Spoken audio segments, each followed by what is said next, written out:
I am so glad that you're here. Carmen is an awesome, not just speaker, but she's changed her life and she is definitely a woman who is inspiring, powerful, and what she has to share tonight is going to be really life-changing.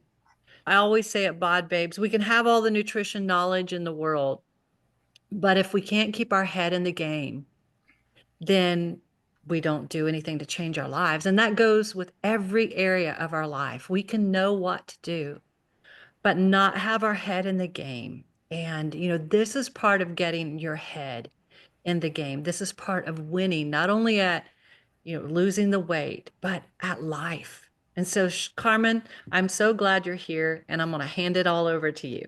Thank you. And I promise I will keep it down because you know I can talk forever and ever. So thank you everyone for joining today. I'm kind of just piggybacking on what Allie has said about half in and half out. And, I'll be honest, she shared with you before that I was with Bod Babes previously. And I was probably 3/4 in, quarter out. And it was mostly my mindset that I had to just readjust. And we'll talk about that. But kind of just this theme of being this silent killer of progress. And we'll talk more about those things. I hope you had a chance to watch the video. Is about 30 minutes. Really, it was audio more so, but it really, really detailed how you can change neural pathways to adjust your mindset to be a more positive mindset if you have fallen in the trap of just this negative thoughts, negative mindset, and everything else. And we're going to go through a lot of that. But I first want to share with you, who am I? Because you're like, who is this lady that's just popping in here? So I am I'm a registered mental health counselor intern, and I'll share my story. But this picture is just me at work. It's basically I work with children primarily, and then for some reason I've gotten this reputation of working with women about 40 and over. My eldest client is 88 years old. And I would say that that population is also second favorite to my young ones. So I have this big gap of kids that I love playing with. And then I just love seeing my population that's basically my age growing and learning and everything else too. So just kind of going through what it is that I do. I'm working on a play therapy credential, which is a 2-year program. My registered mental health counselor intern license is also a 2-year program, regardless of how many clinical hours I get in. There's a minimum I have to meet, as well as a board exam that hopefully taking in October, and I'll pass that thing first time. We're going to just knock it out and get it done. So I am married to the love of my life for 12 years. I am a mom of 5 and a Gigi to 5 amazing grandchildren who I adore, and I cannot wait to see them this weekend. 3 of them anyway. So very excited. They're traveling from Arizona. And I am literally a woman who has been through it.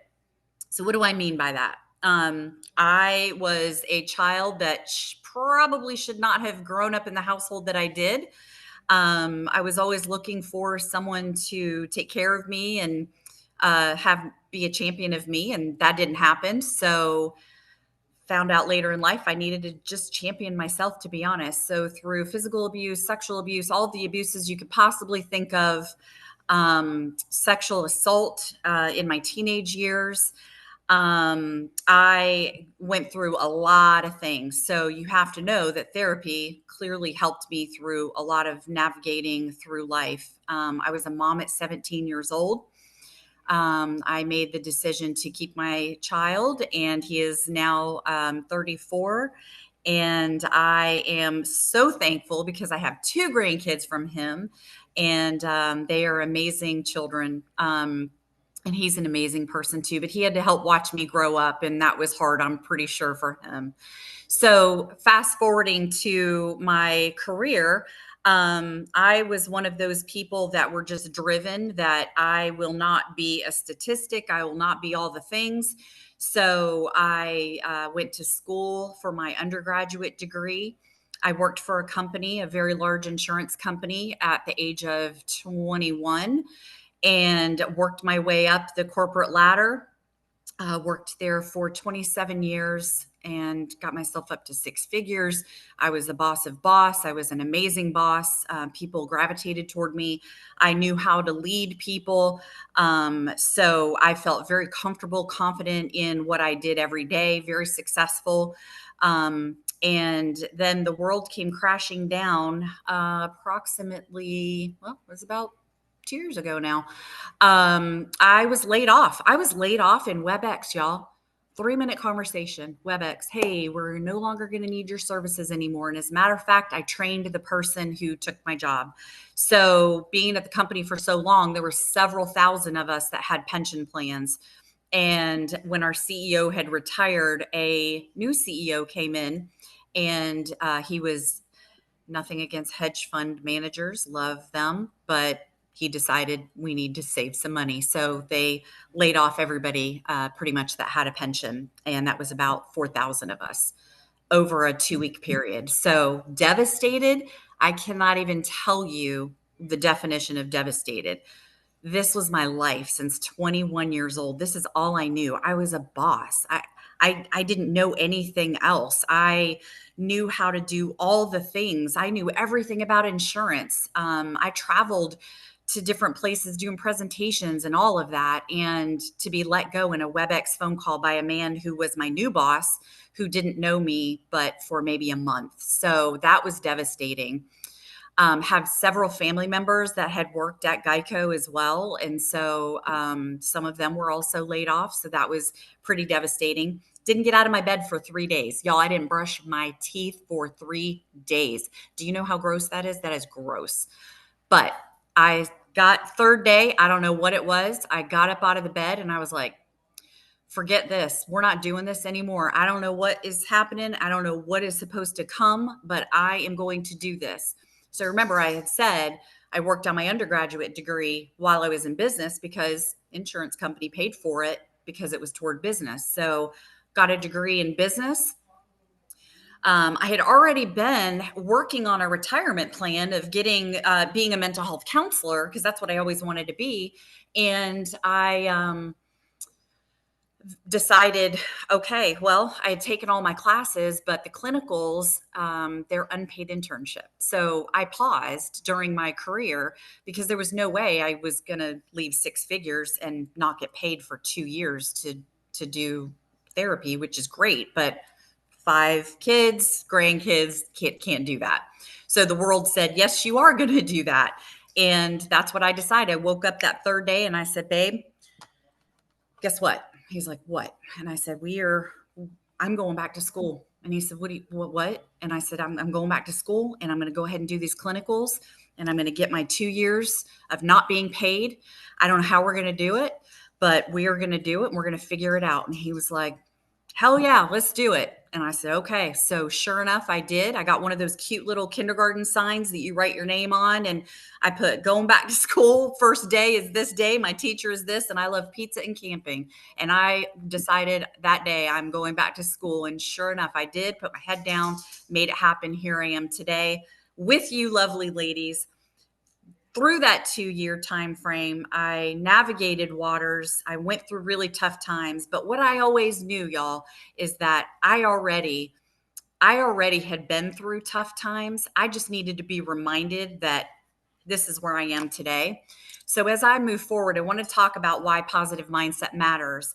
It's definitely good for your mental and physical health. I cannot tell you how depression, anxiety, all of those things can really set in and even boost your immune system with a positive mindset. You can actually feel better. And so here I am in therapy with kids day after day, 8 hours every day, sick, stuffy nose, sneezing, coughing, and I am not catching a thing from one single kid. I'm like, how is this possible? I'm sick all the time. What do you mean? That's what stress, that's what anxiety, and that's what just a low immune system will do to you without a positive mindset. I didn't realize that my job was my secret killer. It wasn't until I changed my career to realize I am completely fulfilled in life now. I am completely fulfilled, and I can't wait to share that journey with you. Definitely lowering the rate of heart disease, just based on research from the National Library of Medicine, and of course, improving your overall life, and just kind of adopting a more positive attitude toward yourself, can just improve your overall health and well-being. So we think about negative thoughts, and I will tell you that throughout my life, I probably have been through each and every one of these categories.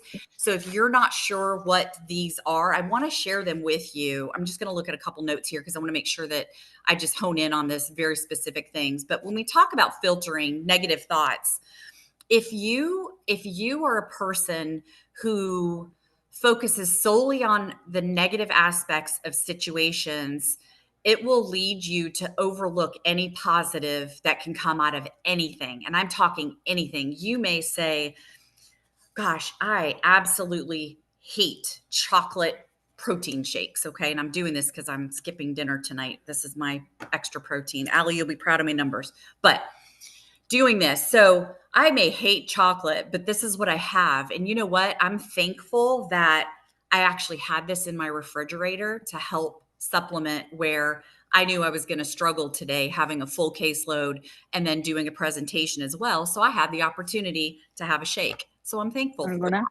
So when you kind of think about finding positive elements, if you're filtering anything and everything through this lens of, it's like wearing goggles, right? Everything is always negative. It will keep you defeated, hopeless, and leading to lower self-esteem and reduced motivation. So definitely critical. So I really want you guys to think about if any of these resonate with you. We'll talk about how we can really help change that. Then there's personalizing. Oh my gosh, was I personalizing a lot of things in my life? I always thought something negative was happening probably because of me. It occurs when we take responsibility for adverse events or circumstances outside of our control. I was apologizing, guys, for everything. I would say, "Oh, I'm sorry. You're late." I mean, really? Like, you're late, but why am I sorry? I would apologize for everybody's everything. And so some of those things, for example, like lifting heavy weights, let's just say, or not completing a full workout, we may beat ourselves up for not doing enough. We may say, "Oh my gosh, oh, I can't believe I couldn't get those 8,000 steps in today or 10,000 steps in today." What? Huh? Even though you did your Oh, a best, Honda dealership right right? there behind Target, like where Sorry, guys. Josh used to work. So even though we did our best, we still are like, gosh, it's just me. It's me. I can't believe this. So those lead to guilt, shame, and anxiety, and it prevents us from moving forward and learning from your experiences. So, yes, today I have, let's see, I have 7,000 steps. I probably won't make my 8,000 because it's storming outside today. But you know what? I had 13,000 yesterday, I had 11,000 the day before, and I had 13,000 the day before that. So you know what? It's okay that I missed out on a few hundred steps today. Okay. So kind of thinking about that, if you're giving yourself grace and credit, you're going to really change the way you think. Catastrophizing, if I said it right, catastrophizing, it's where we think negatively and it's the worst case scenario all the time. It escalates fears and anxieties, and it can definitely decrease your confidence, and increase your stress. So, however you think about worst case scenario, really, really try to it and try to look for the facts that tell you something different. So, if you are one that just catastrophizes, then really think back and say, well, where's the evidence? Where are the facts that tell me that is true? That is going to be the outcome. And if you don't have them, it's really difficult to subscribe to it. So I always think to facts lead to a shorter conversation. That was told to me a long time ago, and it's very true. You have facts, period. The end. That's what the conversation ends up being.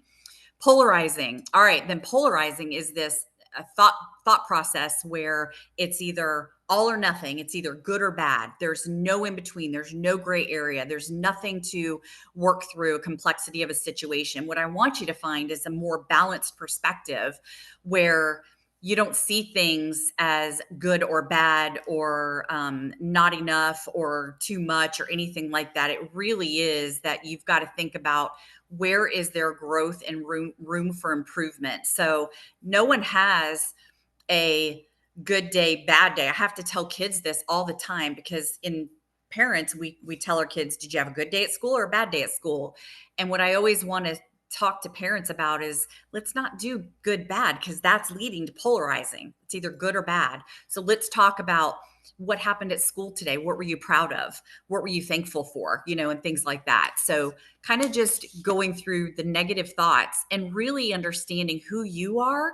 And if these are the lenses that you wear, any of these resonate with you, I really, really challenge you to use the part of your brain that you can rewire to say, you know what, instead of that negative filtering perspective that I have, let me see the facts. Is this true? Can I not lift that weight? Okay, but can I lift this instead? And be proud of yourself for accomplishments. Be proud of yourself for what you've done. Train your body. Ali says it all the time. Wade says it all the time. Train your body, but you've got to train your brain too. So when we think about the things that you can do to train your brain, daily gratitude, I will tell you there's this really cool app that I use every day. It's called Motivation. Actually pops up on my phone. It gives me about 6 reminders a day.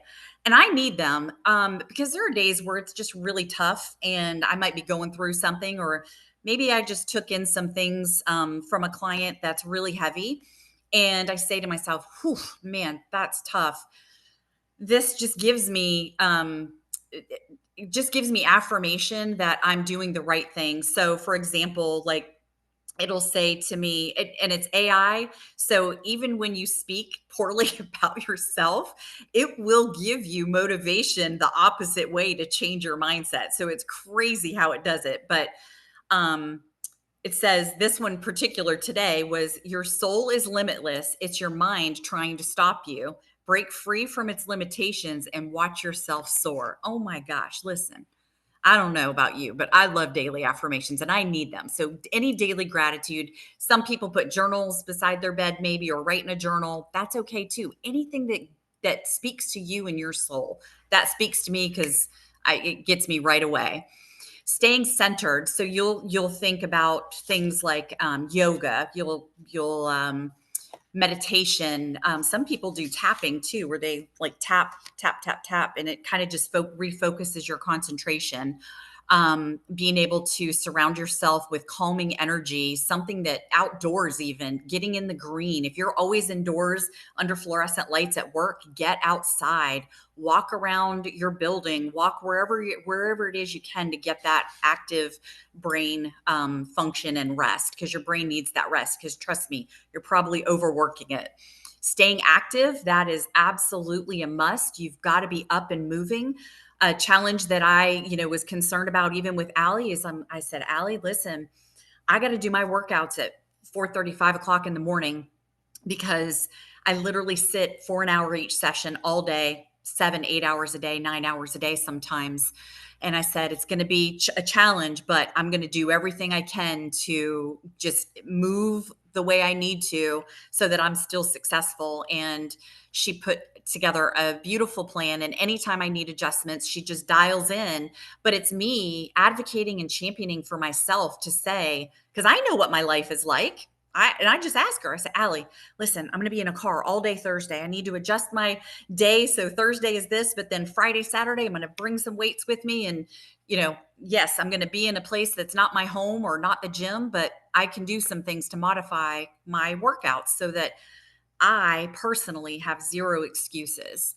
I know things happen. Trust me, I know things happen. But if you can think about how can I still achieve my goal and win, that's where the money is. Eat, drink well, and sleep well. I cannot tell you how important it was. And something resonated with me yesterday about eating and dialing in on our the work that Ali and Wade put in to really just hone in on the protein that we take in, the carbs, the fats, everything. So those macros are super important.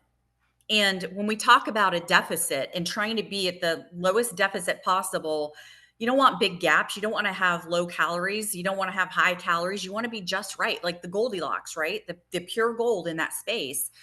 If you are not tracking and logging your meals, Allie and Wade don't really know what your deficit is. They don't know because you're not logging. They don't know what to adjust because if you're not eating, if you're under eating or overeating or not tracking or counting too many protein, too much fat, whatever it may be, too many carbs, too less of any of those things, it is literally a dial. So to eat properly and to log, it's telling them what to do next for you and your personalization. So I encourage you, if you are not logging, it is so critical because you are missing out on the Goldilocks of your nutrition. So enough said about that. I know we talk about that a lot. Drink well. Yes, would I love to have a glass of wine every night? Absolutely, but it's not healthy. And guess what? It does not let me sleep very well either. So I I do treat myself to drink on my cheat night. I have something to eat. I'm waiting for Saturday. We're having homemade lasagna, our family recipe. I will have a glass of wine. That will be my cheat meal. But from there up to that time, I am going to be disciplined because I am on a mission. I am on a mission to advocate for me when no one advocated for me when I needed them to. No one showed up for me when I needed them to. And the truth is, I just needed to show up for myself because that's all I got.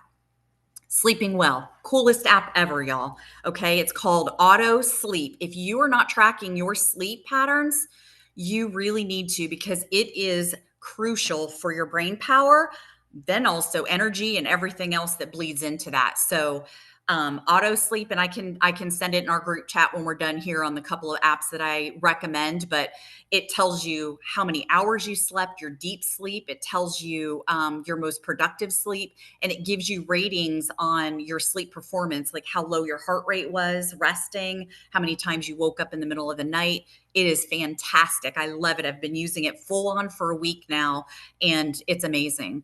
Helping others. Sometimes if we're in a negative space, sometimes we just have to help others. Y'all, my job is literally taking things from people that is heavy for them and putting it in my own body to put somewhere else in the world because I certainly can't speak about it for confidentiality, right?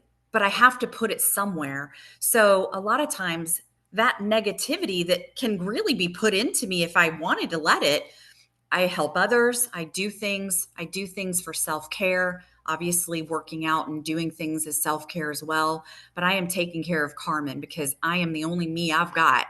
And I don't have any other belief about reincarnation for me personally. If I did, it would be a butterfly or a wild horse. I think wild horses are cool too. But what I would say is this is the only me I have. And my next 50 years are going to be the best 50 that I have. The most important one that I want to talk about here, bullet 6, is subconscious retraining and inner child work. I personally have done inner child work. And if you have a little Carmen, a little someone out there, a little Allie, a little somebody in you that kicks and screams and cries and gets anxious and nervous and fear and scared because maybe there's these voices in our head that say, you aren't enough, you didn't do this, you can't do that, you amount to nothing, whatever it is that is told to you, think about who that is because it's not you. It's not you. Remember, we're not born coming out going, oh my gosh, these people, oh my gosh. We were told things throughout our life, whether it was from a parent, a sibling, bullies, whoever it is, somebody told us things in our mind that we got to let go of and say, nope, I'm going to take care of little Carmen. Me personally, I had to reparent my little Carmen because she was very scared and in a locked closet. I had to reparent her and say, you know what, Carmen, we got this. We can do this. And that's how I was able to overcome all of the things that I've been able to overcome in my life. But it takes work. And if you, and this is not a plug because I do not counsel in any other state but Florida and my own thing, my own jam. And I work primarily with kids, adults too, but it's not a plug. But what I would say is if you're not on Psychology Today and you've got things to work through, I highly recommend you get what you need to help yourself, because it is essential for not only yourself, your self esteem, your family. People are relying on you, people are looking at us to be a role model. And we're part of the family tree, y'all. We have ancestors, future ancestors are going to be looking back at us going, look at that, look at that, look at this tree branch just went this direction. What was she doing? That's what tree branch I am. I'm the one that's over here because all this was a hot mess for my family tree. And then follow your passion. I didn't discover my passion until 51 when I got into counseling and became a therapist. And it is the best decision I ever made. So I would encourage you, if you hate what you do every day, or you can't find joy in the things, or you have this dream of one day I'm going to be, and at 10 years old, I said I was going to be a therapist. And look at me now. I am a freaking therapist. I cannot believe it. Didn't think that was going to happen, to be honest, but you speak it in existence and it can happen for you too. So, tips on staying positive during tough times.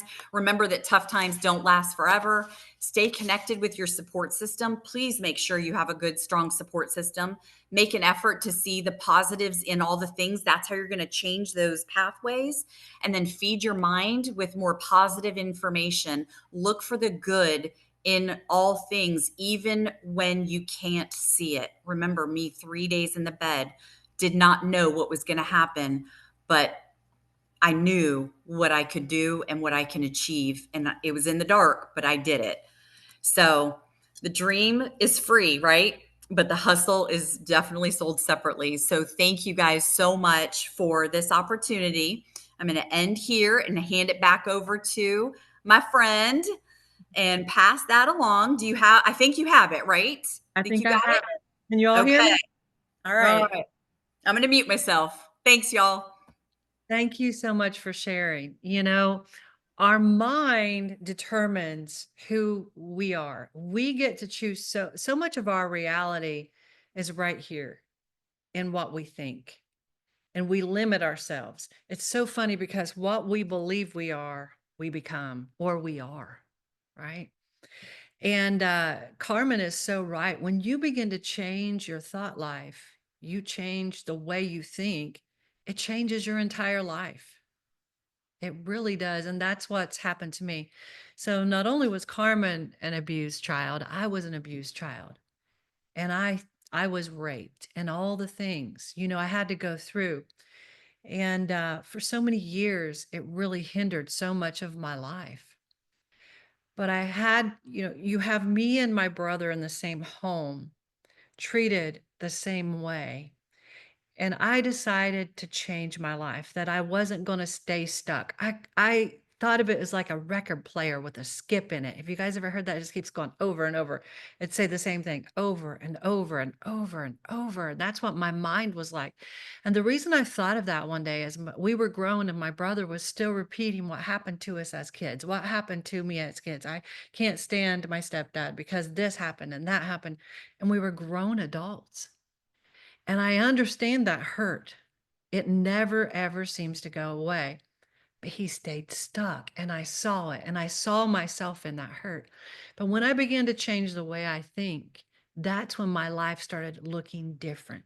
And it's not something you just do and it's over. Like Carmen said, I mean, you can change the way you think, but it's a continual process. It's a continual renewing of the mind that changes your entire life. And from day to day, I will go back to that defeatist mentality, or it's not going to happen for me, or all those things. When I face hardships or struggles and things like that, I can go into that mindset of negativity and want to hide, just want to hunker down and just say, it's not going to happen. I can't make it through this. It's just too much. Why does everything bad happen to me? All those things that you all probably didn't know, I think too. Okay. And I have to steer myself out of there. I know that's not real. Just like when I went to the gym and I would say, wait, I'm just so weak today. And he would say, Allie, that's all in your head. I'm like, no, I'm literally weak. Like, dude, I can't lift enough. I can't lift the same amount of weight I lifted last time I was here doing this. He's like, that's all in your head. I don't want you to look. You turn your back to the mirror so you can't see how much weight I put on there. And I'm not going to tell you where we're at because I don't want you to know. Each time I'm going to add a little bit, but I'm not going to tell you. And that day, he added weight to my squats and I hit my squat. I mean, I had never squatted so much. It was 270 pounds. And it felt heavy, but I thought I was still what I used to be. And on my weakest day, I had my strongest push. And it blew my mind because I thought, oh my God, it is in my head. So much of this is in my head. We are so limited by our beliefs. But when you change your thinking, which is work, it's not easy. I've been trying to work on my thinking for many, many years. I know Carmen has, and that's why she has succeeded in so many areas of her life. That's why my marriage this time around is different and it is good. That's why my relationship with my children has changed in so many ways. It's not perfect. Psh, believe me, if you saw it last weekend, you'd think I need to write a movie. But I will tell you, those negative things, those negative days, those negative words others speak on you, you cannot let them destroy your life. And you cannot believe that nonsense. You know, change your thinking. It's so important. Carmen, I am so thankful that you were here tonight. I am so thankful that you shared this. Because whether we believe we can or whether we believe we cannot, we are correct.